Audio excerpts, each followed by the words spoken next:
So welcome everyone to the Portsmouth Public Library's local history event, Culinary Legacies, how Portsmouth's iconic restaurants and historic foodways created today's vibrant culinary scene with Rachel Forrest.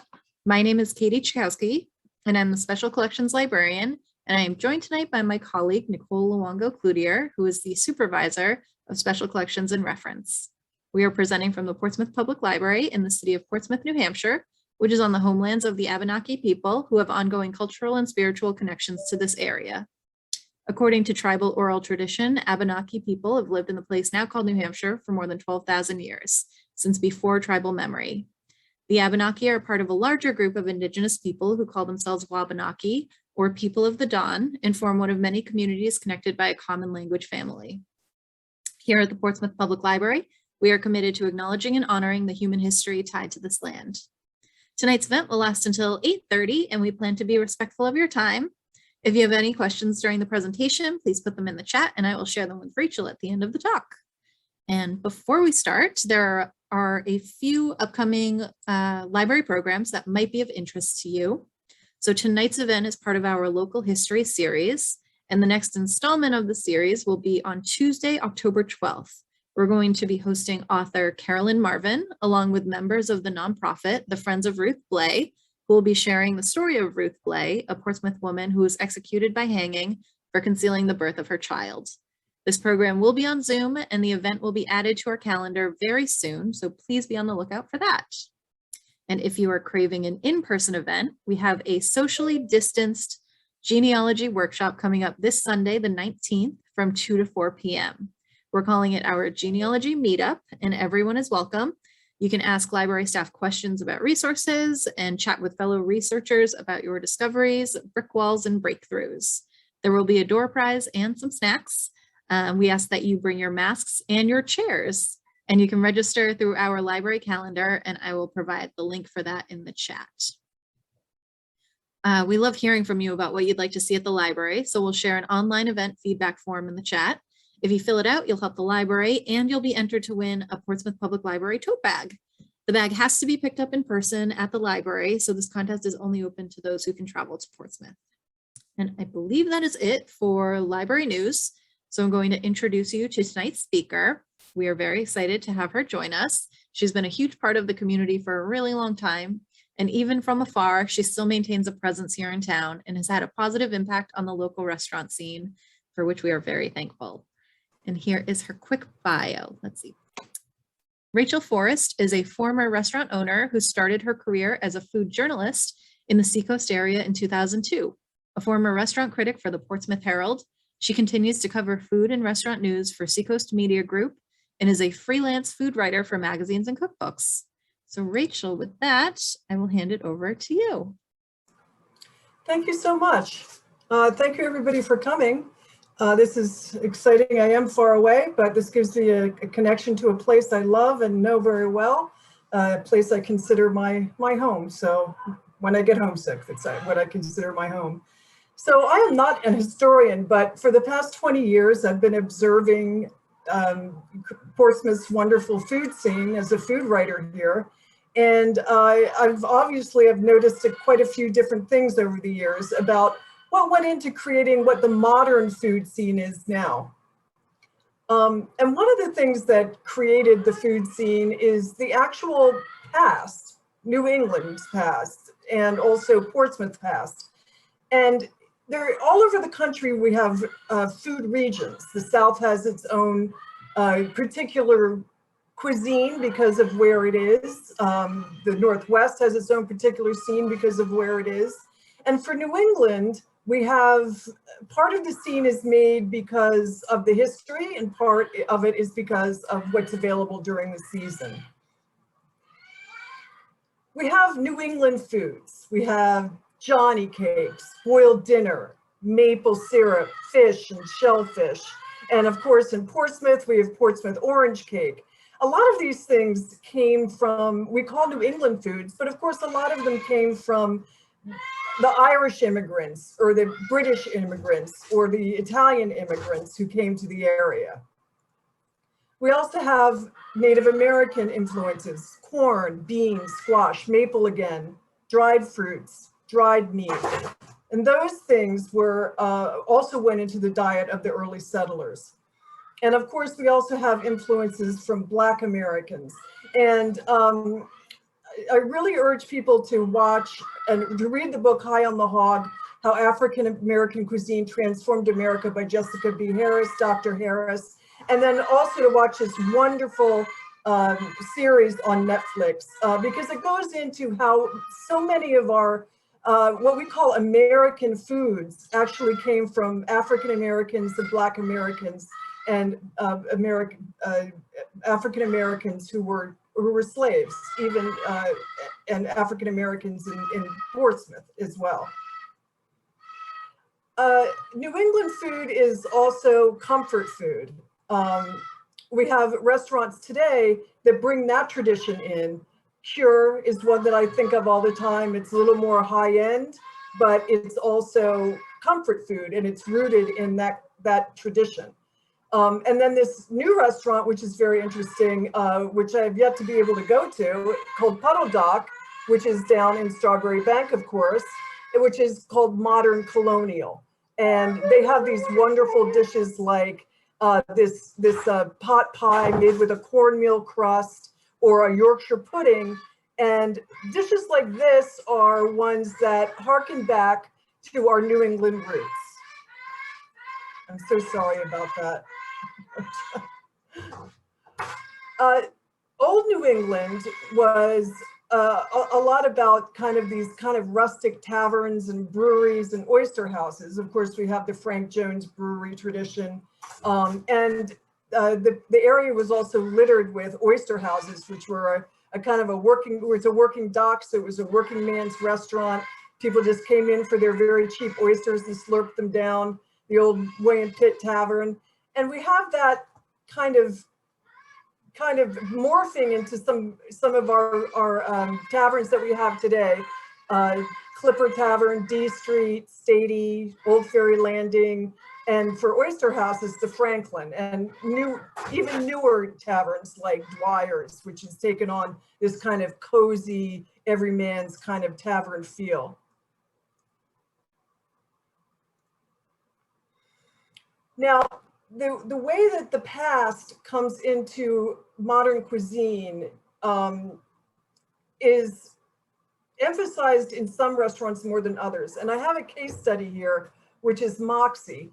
Chef Matt Lewis actually did a lot of research at the Portsmouth Public Library in the archives to come up with his modern American tapas menu. And I asked him a few questions about how he went about that. And here's what he had to say about the beginning of that. One moment.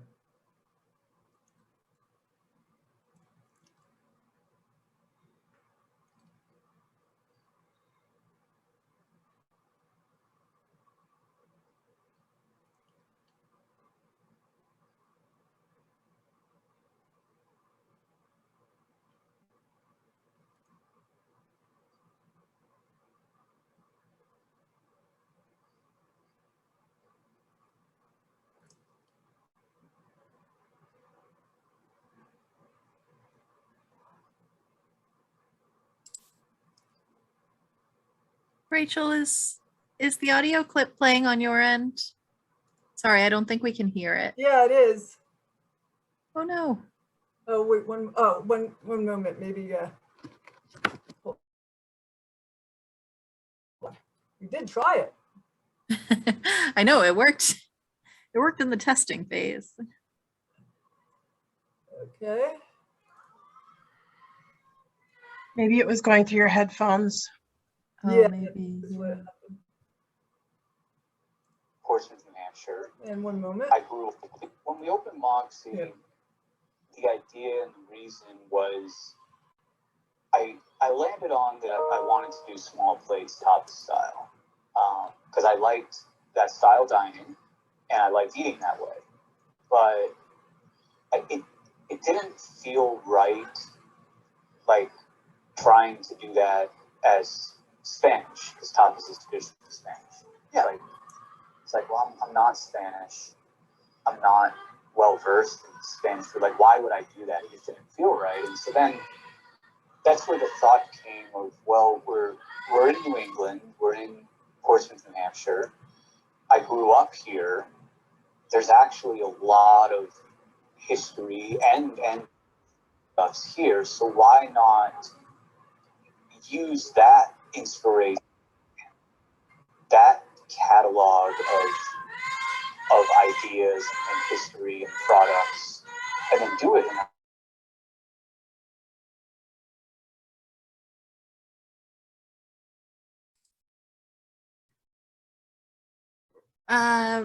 I think you muted both yourself and the audio clip, Rachel.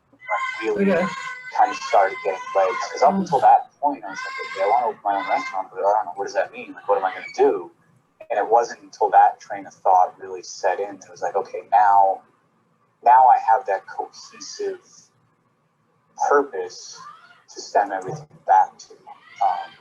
And so at that point, I just dove in hard into researching the area, the history of the area, on a broader scale of, I would say, New England as a whole, into more of a medium scale of northern New England, you know, because obviously New Hampshire and Maine are vastly different than Connecticut.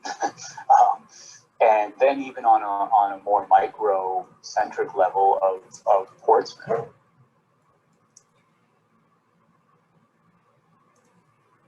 So Matt Lewis had that concept to go back into history, into Portsmouth history and New England history, and to create a modern menu. And one of the things that he found, looking through many old cookbooks and recipe books at the Portsmouth Public Library, was this Indian pudding. And I want to look for themes, like what am I seeing throughout these books that keeps coming up, because that must tell me that that's something important that keeps coming up. And again, a few of those things, you know, to talk more specific, were random and I wasn't thinking, but puddings kept coming up as a common theme in these research of the early settlement, Strawberry Bank times. Like, there was all these recipe books had puddings of all different natures, and it was like, okay, there's something here very important about puddings, but that's worth noting. I'm not sure exactly why, you know. And then when you look at puddings specifically, it was like this broad stroke of like, okay, I keep seeing puddings coming up. Like, there's chapters and recipe books on puddings, like of all different types, savory and sweet for that matter. But then it was like, okay, then like the ultimate pudding, if you will, was Indian pudding. Mm-hmm. This was like the pinnacle of the puddings, and that the Indian pudding really kind of brought it all together, whether it was on purpose or not. But that's like the hub of all of it is Indian pudding, and it's really because of three specific things that the Indian pudding really brings together. It's actually an old world dish that the early settlers brought over, but when they got here, they really quickly had to learn how to adapt with what was here, and they learned that through the Native Americans. And one major part of that was a lot of substitutions of corn instead of wheat. So the Indian, so let's say the original Indian pudding, which wasn't Indian pudding, it was hasty pudding. Hasty is the base of Indian pudding. In the old world, it was actually made with wheat. But when it got here, the Native Americans essentially showed them how to use corn instead, and it was applied to that. So the first two pillars of the Indian pudding that brought it together are the old world techniques bridging with new world ingredients. So you have this merging that is exactly what was happening at that time. And then the third leg of that is the addition of exotic spices like cinnamon, nutmeg, molasses. And that's critical because that was a key part of the triangle trade, which was happening at that time and which was critical to commerce. And that's how those spices can get here. So it's like we are now only prevalent because of the triangle trade. I mean, this is like the ultimate. And that really like kind of captured a very important piece of history that was happening right here. I want to look for themes. Like, what am I seeing? So he incorporated some of those concepts into the very modern menu at Moxie, taking something that he found through a ton of research at the library and putting it on his menu in a way that honors the past, but also develops this more modern sensibility and culinary sensibility. These sort of the new Turks of the restaurant scene here in Portsmouth about 7 or 8 years ago.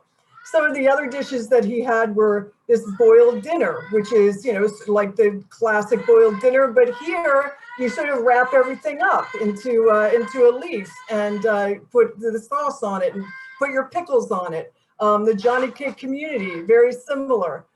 You can share it, you can wrap it up. It's not like this big kind of, it's a communal dish, but it's a more modern and delicate communal dish.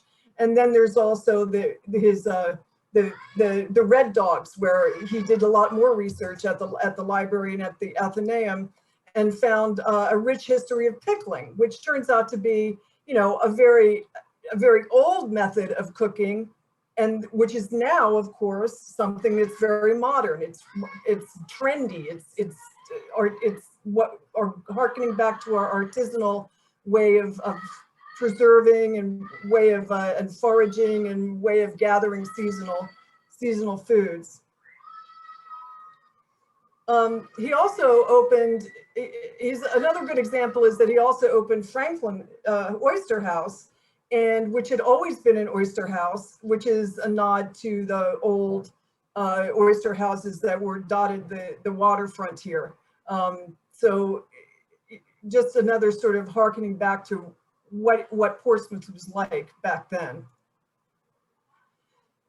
Another way that chefs and restaurants honor the past is by doing what chefs and cooks have for centuries and use seasonal and local ingredients. But what they're doing now, and what many restaurants are doing now, is incorporating more modern concepts, local ingredients, but with concepts from far away, but still rooted in New England. Take, for example, Black Trumpet and Chef Evan Mallett. He's, of course, at 39 Surrey Street, where Blue Strawbery was, which is a very important restaurant in Portsmouth. But what he does is takes unused fish or little used fish, and in order to preserve those fish for as long as we can, and he brings in different concepts. We have the pork belly with delicata squash, which is very New England, pecans, blue cheese, crab apples, that's all very New England. But then he'll have a dish like the sweet corn and chanterelle tamal with ancho chev and grilled peach pico, which brings in a little elements from another culture. There was another very important aspect of Portsmouth history, and that was what I call the swinging 70s and 80s. And somebody before we got on mentioned, I wish I had been able to dine at the Blue Strawbery, and I certainly wish that too. I missed that era, and I really would have loved to have experienced it. This is the era that I call the birth of Portsmouth's modern restaurant scene. This is Dick Gallant from the Orr House. This is in 1981.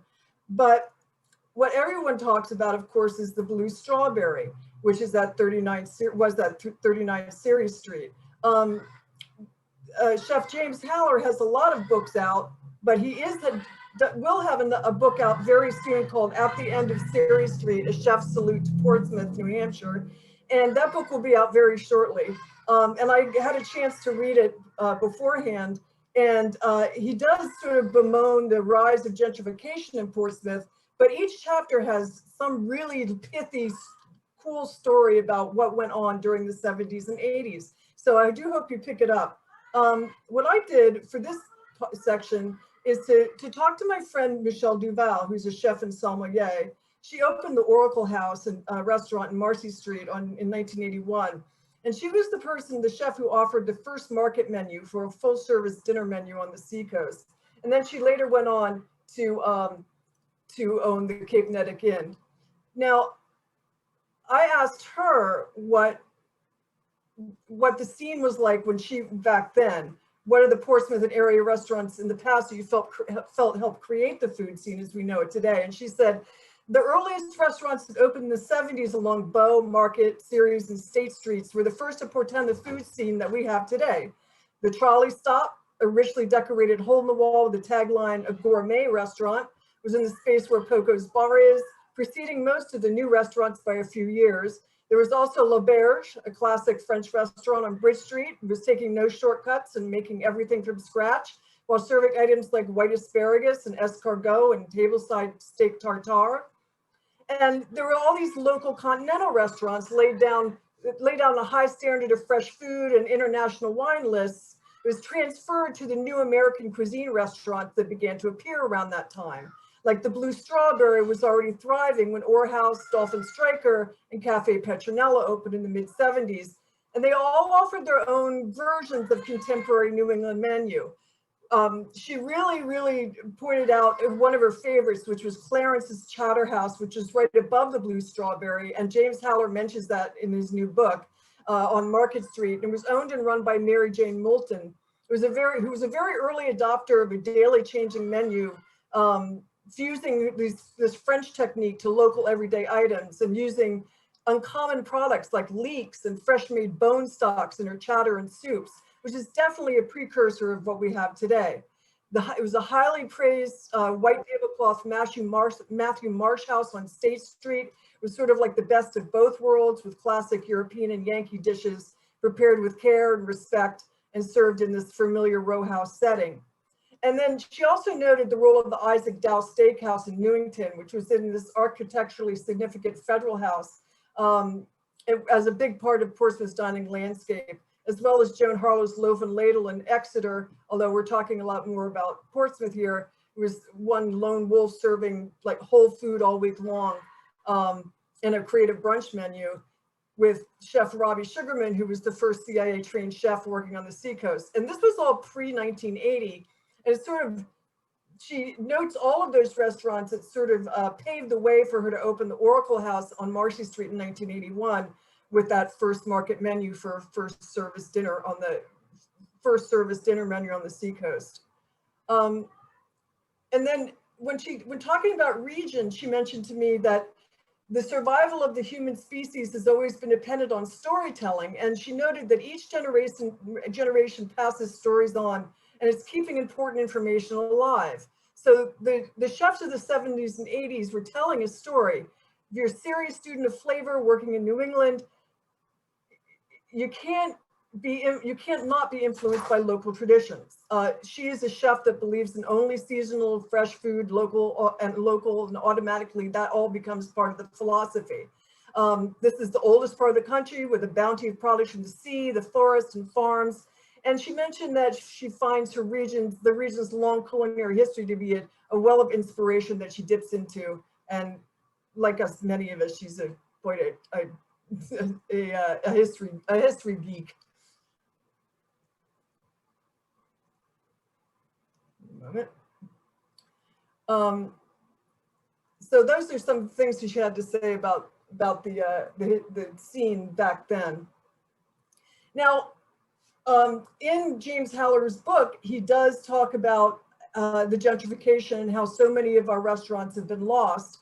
And I know that every time we lose one of our restaurants, there's almost a sort of a grief that happens when the coat of arms closed or when the press room closed. Now, of course, is reopened, Sadie, etc.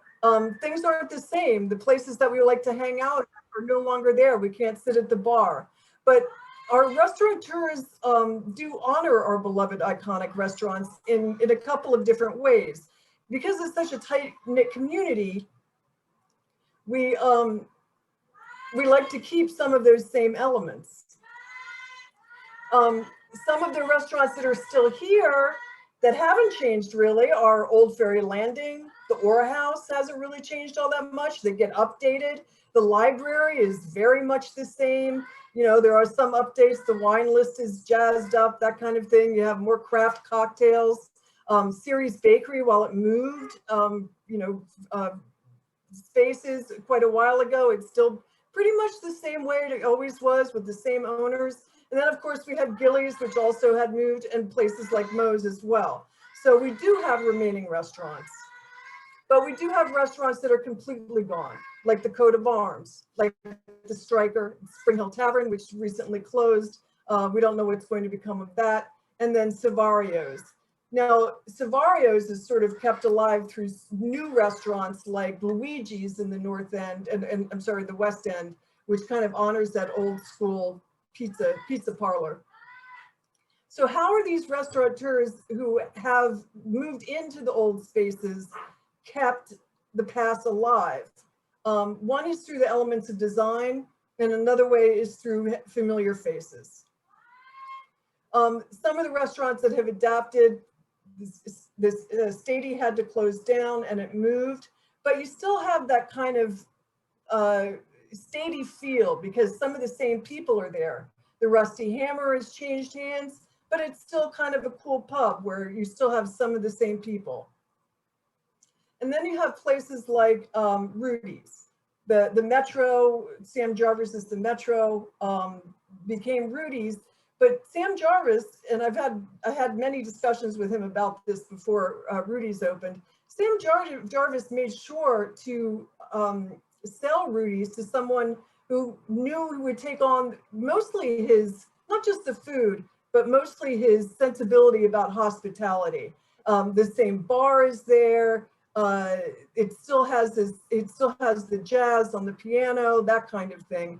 And some of the same people still go there and sit at that bar. I know I do every time, and I was an old the Metro customer from way back. Oops. Other restaurants that have changed, the Stockpot became the River House. And I remember touring through there when the Labries were redesigning the Stockpot, and they made sure to talk a bit about keeping, some of this feel of the Stockpot, the waterfront feel alive. So many of the restaurateurs are trying to keep this this feeling of what old Portsmouth and the old restaurants were, to keep the continuity. And soon they're opening this spectacular Jimmy's Jazz Club, which I think is a real nod to the 50s in Portsmouth from what I've read. Kind of a lively nightlife, kind of cool and hip, but also with a bit of elegance. And the Rosa is a very, very interesting case because the Rosa basically stayed the Rosa for the past 100 years. It was sold for a while a few years ago to somebody else and the name changed, but it was wrestled back and they kept some of the same dishes on the menu and that kind of thing. So there's a sensibility with the restaurateurs here that an understanding that we need to keep some of the continuity. The Coat became the Wilder. So I just put this up here because if any of you have had the chicken pita, the chicken curry pita at the Coat, there's a nod to the past and their great Scotch eggs. And that's an interesting case study because everybody was very upset when the Coat closed down. But I think that the Wilder, even though the menu is vastly different, I think that the Wilder has kept a bit of that kind of kind of welcoming feel to it. But that's just another example of a way that they can keep that going. A case study I thought of here about how we keep in the continuity is the press room. The press room did close down. It was originally owned by Jay Smith and then by Jay Gardner, but it did close down and reopened. It's redesigned, but there are many nods to the past there. They kept a lot of the artwork. They kept, the bar there. They kept the music upstairs and music downstairs. And one of the ways that they kept the continuity was they kept Tristan Law, who was a longtime manager there. He's back, and they're going to be bringing Bruce Pingree back. When I talked to Tristan about what are some of the ways that they're keeping the spirit of the original spirit of the press room alive, he said that everyone has their own specific memory of a place and a time and a place in their life that it all meant something. And especially when you get a business that's been around for 45 years, it's a lot of memories to have to nurture, and that we nurture as well. And he said he thinks one of the best ways is just one, staying open, period. Not just having to close down, but being able to kind of resurrect these places. And then in the past, they've had so many traditions like the Hoot Night or their Irish session or the Jazz Jam, and just in general, the same faces, just Bruce Pingree, but also new faces. So they're trying to hold on that to honor it. They had they brought back the Jazz Night and the Hoot Night, and they brought back, like Larry Garland Jazz, and then would do a week with Chris Claxton. So some of the older guys, even though Chris is just 40, some of the older guys they bring back. But then, so they have this mix of the up and coming musicians, and then also the old school musicians. And another way that they're sort of bringing the press room into this modern era is kind of, they underwent a new menu change, and he made sure that I knew that they have orange wine on the menu, which is of course very trendy. So they're paying attention to the food stuff, but it's still pub style with music every night, and bringing in, making sure that they still have those the older traditions, but then also embracing like a DJ club night where the median age is 22, which I'm sure is way past my bedtime. Another way that Portsmouth is kind of honors the past is that there's a lot of continuity in Portsmouth's people. You can walk it. What's amazed me about the Portsmouth food scene over these last 20 years that I've been in it and observing it is that so few of the really talented chefs feel the need to go off and start a new career in New York City or California or Boston.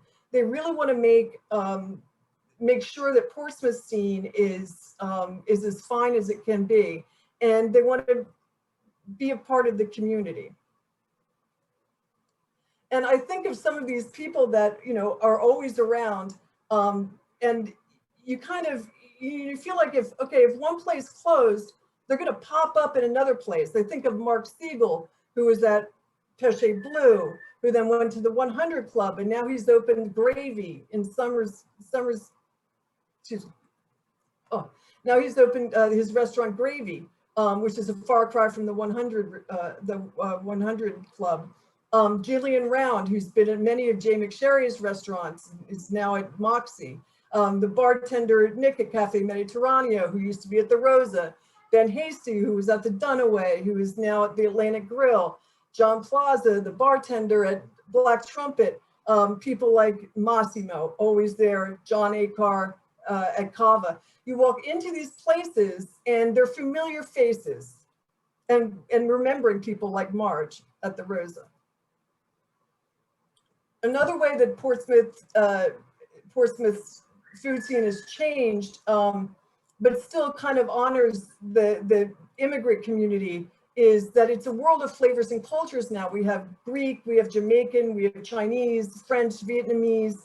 We have Nepalese food, which when Durbar Square first came in, I have to say, I really did think this restaurant is never going to make it here. It's in a high rent area. It's going to be a hard sell, but that was quite a few years ago. And I'm happy to say that Portsmouth, because of the evolution over the past 15 years, Portsmouth diners welcomed it and love it. And that to me is just fantastic. For any of you who want to try some of these cuisines, there's the BIPOC Fest on 9/26 Sunday at Vita Cantina. And you'll be able to talk to some organizations and try some of these wonderful cuisines, including Jamaican and Laotian. And places like Vita Cantina and the influence of cuisines from other countries is also a good example of the merging of old world traditions and flavors from afar. Now we have chefs like David Vargas, who is whose family is from Mexico and whose family had a restaurant in California, who is making food that is rooted in New England seasonality, but that brings his culture. The sweet potato tacos with chorizo verde, cherry tomato salsa, and then the dried meats, house pastrami tacos with the slaw and Tijuana dressing and queso fresco. It's bringing a new kind of cuisine to Portsmouth. And similarly, another example, Mr. Kim's, which brings in, you know, this combination really always was so interesting. You have this burrata cheese, which is an Italian specialty, but he brings into his kimchi and a bacon jam, or pork banh mi, a Vietnamese flair, but merging it with tacos. Another big thing that happened to Portsmouth about 12 years ago was we started getting noticed by not just the Portsmouth Herald, not just me and the Portsmouth Herald. We had Guy Fieri come from Diners, Dives and Drive-Ins, and we had Food and Wine Magazine nominees, Best Chef nominees. We had people like Julie Cutting, who were on shows like Chopped, and as well as Evan Hennessy from Stages at One Washington. And we finally got some semifinalists for the James Beard Awards. Evan Mallett was first, semifinalist for 5 years. Evan Hennessy, Matt Lewis for 4 years. And then the last 2 years showing this progression in bringing in the food of different cultures and merging it with regional New England cuisine, showing how that important that is, and getting noticed for that. And then Jay McSherry, who was part owner of so many restaurants here, was the best outstanding restaurateur nominee last year. And so one of the most important things about Portsmouth, as I mentioned before, about how the chefs and the people, they stay in the community and they make it better. You can go into any restaurant and you can, you know, remember somebody from another restaurant. You have your favorite bartender, you have your favorite server. You can try all sorts of foods, from burgers to, you know, just ramen noodles, that kind of thing. But everybody works together. They were all working for the community. They're all working for charities like Gather, and the food bank, and throwing these wonderful dinners and raising money and helping out the community. And that was especially true during COVID. You could see everybody was helping each other out. So that's really basically an overview of kind of some of the evolution. There's just so much here. Just kind of wanted to give a little overview there. If anybody has any questions, I can go into a little bit more. Now that my parents have finally shut up. That was a really great overview, Rachel. Thank you. And you're welcome to type questions into the chat, or you can unmute yourselves and ask questions out loud if that's easier. We did have one question right at the beginning, actually. What is Portsmouth orange cake?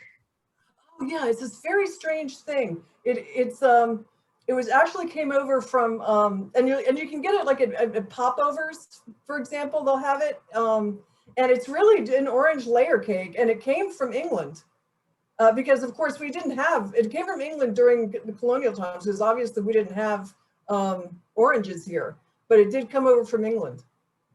And it's really the one food that we can really say that Portsmouth is known for. Great. And Donna Johnson had said earlier that she was going to ask about Indian pudding, and she has a can of it. Is that common for Indian pudding to come in a can? Oh, I've seen it in a can. Yeah. It's sort of like that whole tradition with the brown bread in the can. Yeah, I've seen that in a can. And one thing about Indian pudding was that it was, you know, they had all these savory puddings because they were so nutritious. It was grains, it was, you know, eggs, it was milk, it was things from the farm.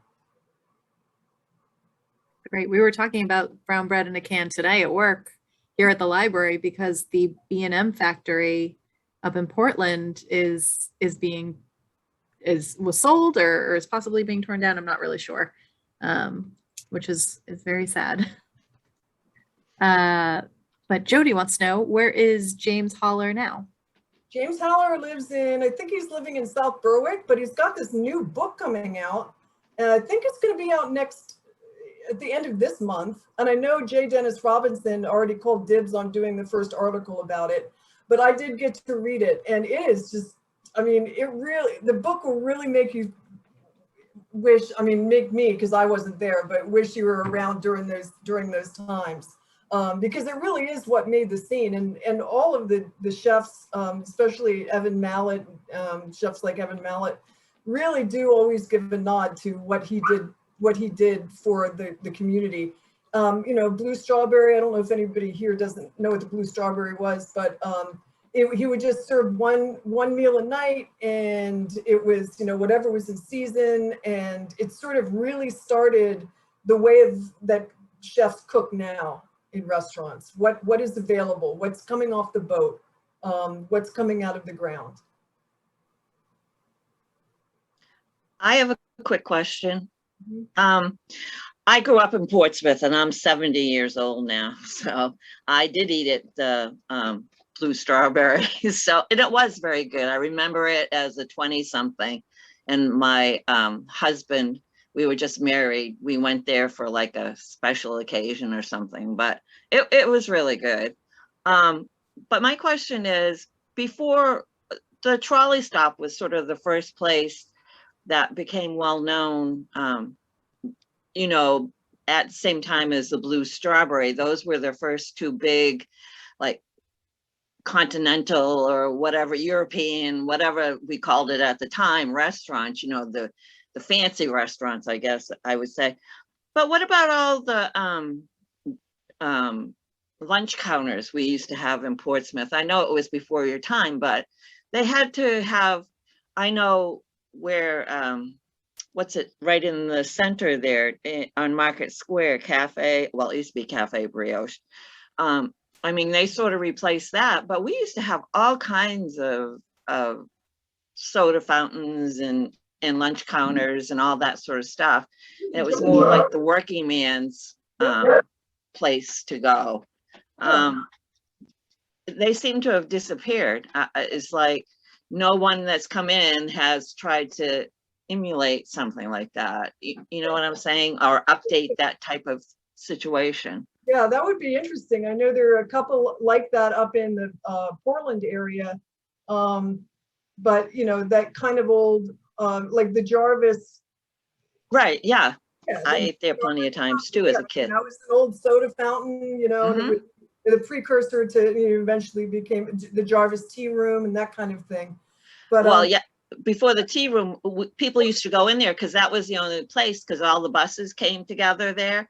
So like if you're going to people watch from people from all over, that's where you went, was to Jarvis's restaurant, because the buses were coming and going all the time. So it was Jerry's Trackside in Exeter, you know, which is right by the it's in the convenience store there, and it's right by the train station. Oh, up in Go there, to the yeah. convenience store, and in the back is the lunch counter, and then a few tables.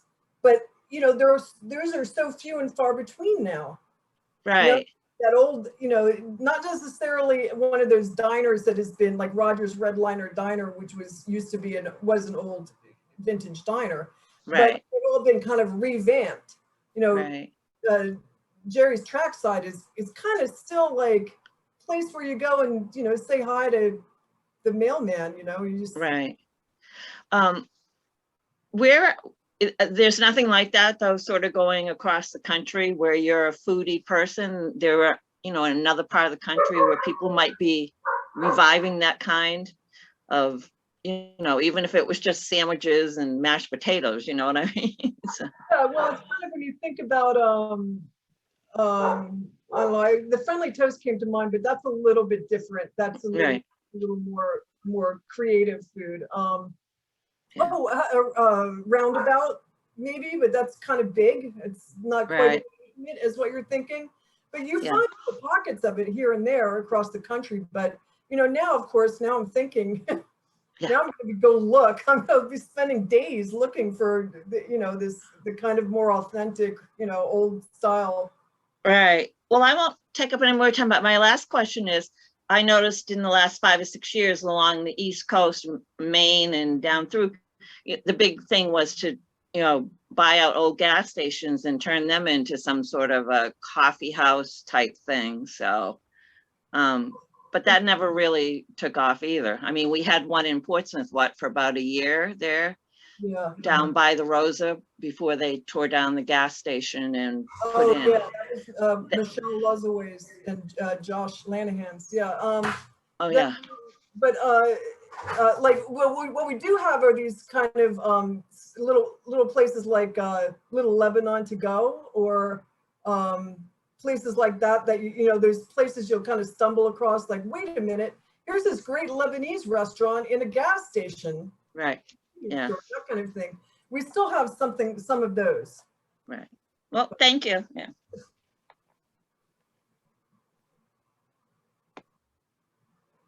Was anybody else around in the 70s and 80s and you remember some of these places? Well, you forgot the he used to be our city councilor for a long time, but where the Dolphin Striker was, that used to be a sandwich shop. That was one of the, he went in there, then the trolley stop and the Blue Strawbery, that was like the little hub of the new restaurants in the area. Yeah. And that was the first, I mean, it was really a sub shop. You went in there and, you know, you picked what you wanted, and great big fat sub rolls and stuff like that. I mean, he was there for a lot of years, and he was the only competition for Moe's. I mean, I remember Moe's, so that's all. So anyway, yeah, I've seen a lot of restaurants come and go, so, or stay too. Yeah, I'm sure you have. Yes. In my 20 years, yeah, I did as well. And I've tried most of them too, so. Yeah.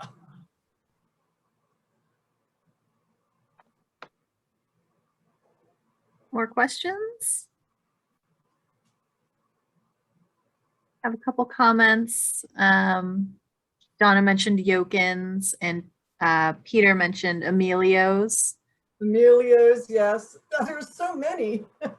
And somebody said before we got on Strawberry Court, because that was before my time as well, but it's legendary. Where was that one located? It's kind of near Strawberry Bank. It's, you know, what is that? Rosa's is right there. And then what's the restaurant right across the little street there? The sushi bar or something? Domo. Oh, Domo, yeah. Oh, is that what it is? Right behind it, in that big brick house. It Yeah. wasn't, I mean, it's always been a house, but they turned it into a restaurant, and it was almost like private dining. There were 2 tables settings in each room type thing, and it was very, you know, exclusive type thing. I think I went there for an anniversary one time, so, but it was really neat. I mean, there was nothing else like it as far as, because they maintained it as a house, but it was a restaurant too, so.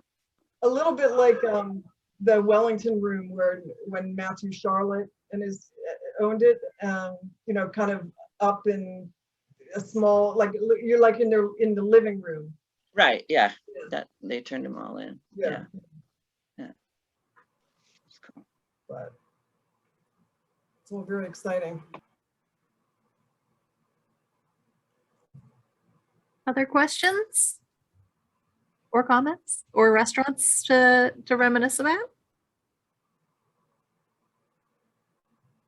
Rachel, have you noticed any new trends in restaurants in the area? I think you have a little more perspective since you're not living locally right now, but Yeah, I mean, I'm still looking. I think people are getting a lot more down to earth. When I mentioned Mark Siegel going from, Pesce Blue, which is a restaurant that I remember so fondly. And one of the owners and chefs from Pesce Blue, Cliff Arund, he has a couple restaurants on Mongolia now. Strangely. wow. He has an Italian restaurant in Bushehr in Mongolia. So Mark Siegel, and then Mark Siegel went to work for John Tinios and opened Tino's restaurant, his more high-end Greek restaurant.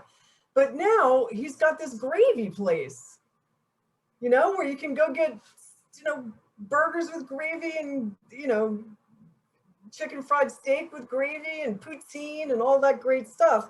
So I think one thing we're seeing is some of these chefs that were working in these high-end restaurants are opening places that are just way more down to earth. They want to go back to small places. I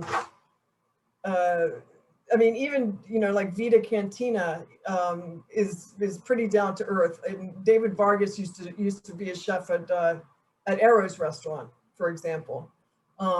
So we're getting this high quality food that's more affordable, that is more accessible, so that more people are being exposed to and being able to enjoy food that's really finely crafted. That's, you don't have to sit down for a 10-course meal, although that's fun. We don't have that much anymore. Peter has a question. He wants to hear your thoughts about the outside dining that came about with COVID and whether you think or hope it's here to stay. I hope it's here to stay. I watched all of that, and I looked at what people were saying about, well, in Europe, people will sit outside in the freezing cold and dine in the plazas and that kind of thing, and I think that hardy New Englanders and hardy Portsmouth people will have no problem doing that. I mean, sadly, I did not get back there to experience it, no matter how hard I tried. So what has been people's experience of that? It's definitely been interesting in terms of parking because, they've had to put the Jersey barriers out into the street and it's taken a fair amount of parking. But I think it's good that the Foundry garage went in when it did. Yeah. Hopefully alleviate some of that. And what about, one question I had was the West End has been really a boom. It's been a little renaissance down there. The kitchen and Botanica and Street, which changed hands, and Luigi's and a couple others down there. That seems like a pretty, and Liar's Bench Brewery, that seems like a pretty exciting up and coming place down there. Yeah, the West End has really gotten crazy. All of the buildings, the Frank Jones Brewery has been renovated, and all of those older brick buildings that had just been in decay for so long have been renovated and given new life, which is really, really great to see. And it definitely feels a little more crowded down that way. But I think it's great. And I think all of the businesses seem to be doing well. So hopefully it continues that way. Interesting. Other questions? Sarah had a really great comment in the chat. She said that it brings the life of the restaurants out into the streets, so you don't even have to eat there to get a sense of community. Oh yeah, you just walk by and there's, people and, or, just kind of waving to your neighbor and that kind of thing. That's a really good point. Yeah. Yeah, the life is out in the street. it really brought out the creativity, because it's been kind of interesting to watch what every restaurant has decorated their spot on the Jersey barriers and everything like that. Yeah. And so you really get a sense of who the people are that own the restaurants too, because there's no two that are alike. Everybody came up with very creative ideas of how they wanted to maintain their little spot. So, and then Kittery did a really nice job with, they all painted their Jersey barriers over there. So when you're riding through the middle of town there, it's almost like a little art museum with these long murals that you're driving through. So in that aspect, it's been kind of cool that way. So yeah, I know Massimo's, Ristorante Massimo's outdoor area was all out. I mean, and that really, as you said, that really reflects, you know, Massimo's sensibility. I mean, he does everything he's a classy guy. I mean, Rosa actually built a wooden floor so that you don't even have to step down. You just, you know, it's even with the street, and then put in a really nice floor in their side and all their flowers and everything, and they've maintained them. So yeah, it's been interesting that way too, to see with umbrellas and stuff. So very continental, I guess. Yes. It's also been interesting to see how restaurants have gotten creative in terms of figuring out how to even serve outside. So many are not set up for patio dining. So they've had to, you know, make their servers walk to the entire back of the building just to come in with the dirty dishes. And it's made life maybe a little harder for servers, which, I mean, I think we all know that restaurant workers and staff have just had a really hard go of it lately. So as always, I want to encourage everyone to be patient with their servers and you know, tip them as you will, but a little more generously is always appreciated, I'm sure. Yes, exactly. Don't get impatient. Yeah. We're seeing some horror stories. Yeah. Yeah, just enjoy the view, especially if you're dining out downtown. There's plenty to see, so you know, just be patient.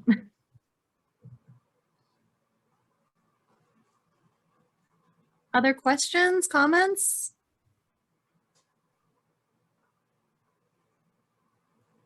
Covered so much of Portsmouth's history. It's daunting to even think about, especially knowing there's even more beyond that. Yeah, there's so much there. I mean, as Susan mentioned, I mean, the history of the lunch counter food in Portsmouth could be, you know, a whole book in and of itself. Right.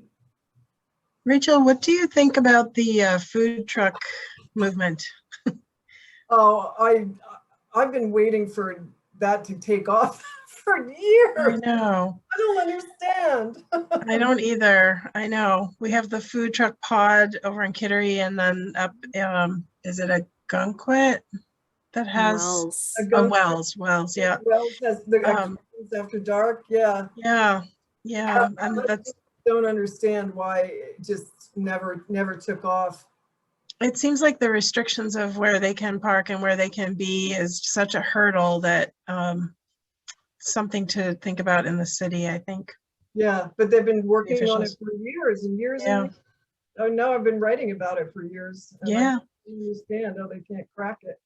And you know, I lived in Austin for a while, and you know, it's a huge food truck culture there. I mean, there are food truck parks all over the city. So it's such a contrast. Yep. I think some of the arguments were about taking up parking spaces, but then now we've got all the sidewalk parking that's taking up parking spaces and roadways, lanes and roadways. So obviously it can be done. So maybe once some of the dining goes back inside, if it does, there'll be room for food trucks. Rachel, you would know this.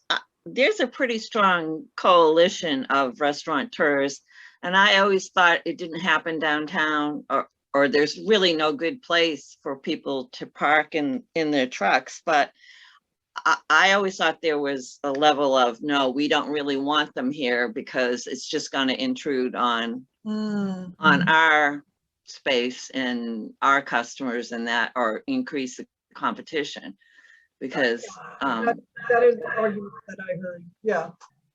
yeah, because I know Jay McSherry and who's the gentleman that owns the brewery?